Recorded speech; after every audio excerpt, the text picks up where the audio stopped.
আসসালামু আলাইকুম প্রিয় বন্ধুরা, ফটোশপ টিউটোরিয়ালে 10ম পর্বে আপনাদেরকে স্বাগতম। তো আজকের পর্বে আমরা দেখব হচ্ছে আপনার ডজ টুল, বার টুল, স্পঞ্জ টুল। তো প্রথমে আমরা ডজ টুল দেখে নিই। তো এখানে ক্লিক করলাম, আমরা একটা ছবি ওপেন করে রেখেছিলাম, এই ছবিটাই নিলাম। নেওয়ার পর এখানে আপনার হচ্ছে কন্ট্রোল জেড দিয়ে ছবিটাকে ফুল স্ক্রিন করে নেবেন।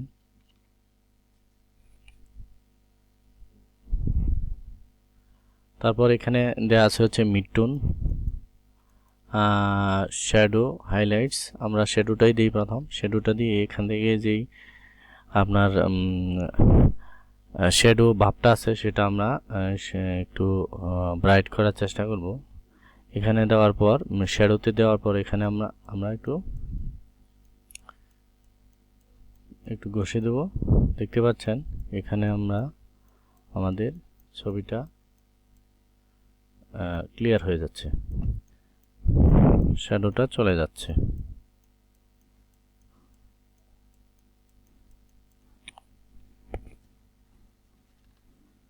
আমরা একটু ছবিটাকে একটু জুম করে নিলাম। জুম করে নিলে আমাদের ক্লিয়ার করতে একটু সুবিধা হবে এবং আমরা দেখতে পারবো। এই যে দেখতে পাচ্ছেন এখানে আমরা শ্যাডো ভাবটা ছিল সেটা চলে গেছে।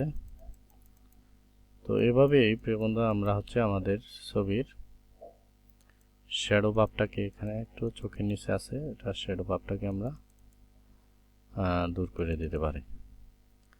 তো এইভাবেই আমরা হচ্ছে আমাদের এই মিডটোন দিয়ে করা যায় বা অতিরিক্ত হয়ে যায়, যেন শ্যাডো ভাবটা আমরা একটু জলসে ভাব টাইপ হয়ে গেছে, সেই জন্য আমরা হচ্ছে শ্যাডোটা দিয়ে করব। তো এখন আমরা দেখব হচ্ছে আমাদের বার্ন টুল। তো বার্ন টুলটা নেওয়ার জন্য কাজ করার জন্য আমরা একটা পিকচার নিলাম। পিকচারটাকে আমরা ফুল স্ক্রিন করে নিব। কন্ট্রোল 0 দিয়ে ফুল স্ক্রিন করে নিলাম। করে নেওয়ার পর এখানে চুলগুলো দেখতে পাচ্ছেন হচ্ছে আপনার কফি কালার বা গোল্ডেন কালার। তো সেটা আমরা হচ্ছে বার্ন টুলের সাহায্যে কীভাবে কাজ করতে পারি সেটা দেখব। এখানে আমরা বার্ন টুলটা নিয়ে নিলাম, এখানে মিড টুল আর এক্সপোর্ট নিয়ে নিলাম হচ্ছে 50%। এখানে আমরা হচ্ছে লেয়ারটাতে ডুপ্লিকেট করে নিব কন্ট্রোল জে দিয়ে।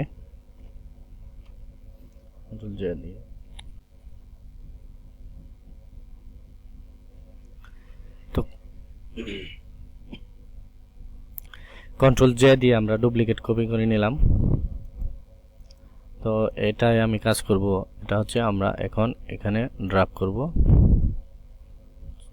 চুলের মধ্যে আমরা হালকা করে ড্রাগ করব। আপনারা নিশ্চয়ই লক্ষ্য করছেন আপনার হচ্ছে চুলের গোল্ডেন কালার ব্ল্যাক হয়ে যাচ্ছে।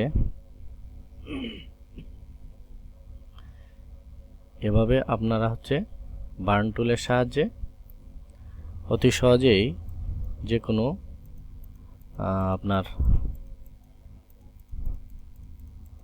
চুলের যে কোনো অংশকে বা যে কোনো শরীরের যে কোনো অংশকে আপনারা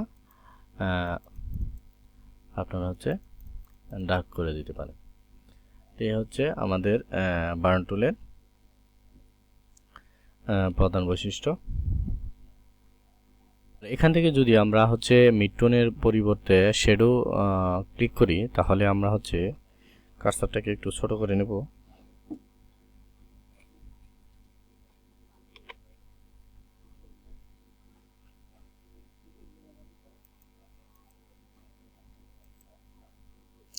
আমরা ব্রাশের সাইজটা একটু ছোট করে নিলাম। ছোট করার পরে এখানে আমরা যদি ক্লিক করি, এখানে হচ্ছে আমরা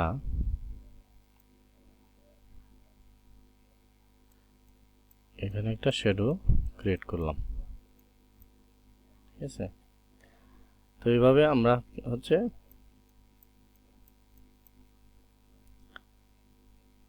আমরা একটা শ্যাডোটাকে বাড়িয়ে নিলাম। এভাবে আমরা হচ্ছে আমাদের বার্ন টুলের সাহায্যে কাজগুলো করতে পারি। তো এখন আমরা এখন আপনাকে দেখাচ্ছি হচ্ছে ছবি আমাদের স্পঞ্জ টুলের কাজ। এই টুলের কাজটা আপনারা হচ্ছে যে কোনো ছবি ব্ল্যাক অ্যান্ড হোয়াইট করার জন্য ব্যবহার হয়। তো আমরা এই ছবিটা নিয়ে নিলাম। প্রথমে নেওয়ার পর হচ্ছে এখানে আমরা কন্ট্রোল জে দিয়ে এটা ডুপ্লিকেট করে নিলাম। ছবিটাকে ডুপ্লিকেট করে নিলাম। করে নেওয়ার পর এখন আমরা আমাদের এই অবজেক্টটাকে আমরা হচ্ছে ব্রাইট রাখবো আর আমাদের ব্যাকগ্রাউন্ডটাকে ব্ল্যাক অ্যান্ড হোয়াইট করে দেব। সেজন্য আমরা অবজেক্টটাকে প্রথমে সিলেকশন করব। তো সিলেকশন করার জন্য এখানে অবজেক্ট সিলেকশনে ক্লিক করবেন। ক্লিক করার পরে এখানে হচ্ছে আমরা অবজেক্টটাকে সিলেক্ট করে দেব। এখানে ছেড়ে দিলাম। ছেড়ে দেওয়ার পরে দেখতে পাচ্ছেন আমাদের অবজেক্টটা সিলেকশন হয়ে গেছে। সিলেকশন হয়ে যাওয়ার পর আমরা হচ্ছে আমরা এটাকে ইনভার্স করে নেব, কারণ আমরা হচ্ছে ব্যাকগ্রাউন্ডটাকে হোয়াইট অ্যান্ড ব্ল্যাক করতে চাই। তো সেই জন্য আমরা হচ্ছে সিলেক্ট থেকে ইনভার্সে যাব। সিলেক্ট থেকে ইনভার্সের হচ্ছে শর্টকাট হচ্ছে শিফট কন্ট্রোল আই। এখানে ক্লিক করলাম। ক্লিক করার পর দেখতে পাচ্ছেন আমাদের ব্যাকগ্রাউন্ডটা সিলেক্ট হয়ে গেছে। তো এখানে সিলেকশন হয়ে যাওয়ার পর আমরা হচ্ছে চলে যাব আমাদের স্পঞ্জ টুলে যাওয়ার পর এখানে আমরা হচ্ছে এটা যদি আমরা এখানে মুডটা স্যাচুরেট করে রাখি, এটা আমরা যদি এখন ক্লিক করতে থাকি তাহলে হচ্ছে আমাদের ব্যাকগ্রাউন্ডটা ব্ল্যাক হয়ে যাবে, ব্ল্যাক অ্যান্ড হোয়াইট হয়ে যাবে। তো এইভাবে ঘষে করতে আমাদের একটু টাইম লাগবে, সেজন্য আমরা একটু শর্টকাটে যাচ্ছি। এখানে হচ্ছে আমরা প্রথমে যাব হচ্ছে ইমেজ থেকে আপনারা চলে যাবেন অ্যাডজাস্টমেন্ট থেকে এখানে নিচে আসলে দেখতে পারবেন ডিস্যাচুরেট লেখা আছে। এখানে একটা ক্লিক করবেন আর এটার শর্টকাট হচ্ছে শিফট কন্ট্রোল ইউ। তো আপনারা শিফট কন্ট্রোল ইউ চাপতে পারেন বা ডিস্যাচুরেটে এসে এখানে ক্লিক করলেন। ক্লিক করার পরে দেখতে পাচ্ছেন অটোমেটিক এখানে আমরা কন্ট্রোল 0 দিয়ে পিকচারটা একটু বড় করে দেখালাম। দেখতে পাচ্ছেন যে আমাদের ব্যাকগ্রাউন্ডটা ব্ল্যাক অ্যান্ড হোয়াইট হয়ে গেছে। আর এখন আমরা ছবিটাকে যদি আর একটু ব্রাইটনেস দেখাতে চাই, সেই জন্য আমরা কি করব, এখানে হচ্ছে আমরা প্রথমে সিলেকশনটাকে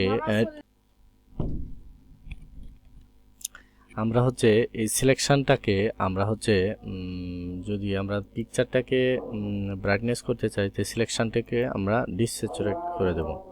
তো ধন্যবাদ প্রিয় বন্ধু, আজকে এই পর্যন্তই। যদি এই সম্বন্ধে আপনাদের কোনো মতামত থেকে থাকে অবশ্যই কমেন্ট বক্সে জানাবেন এবং আমার চ্যানেলটাকে সাবস্ক্রাইব করে আমার সঙ্গে থাকবেন। ধন্যবাদ।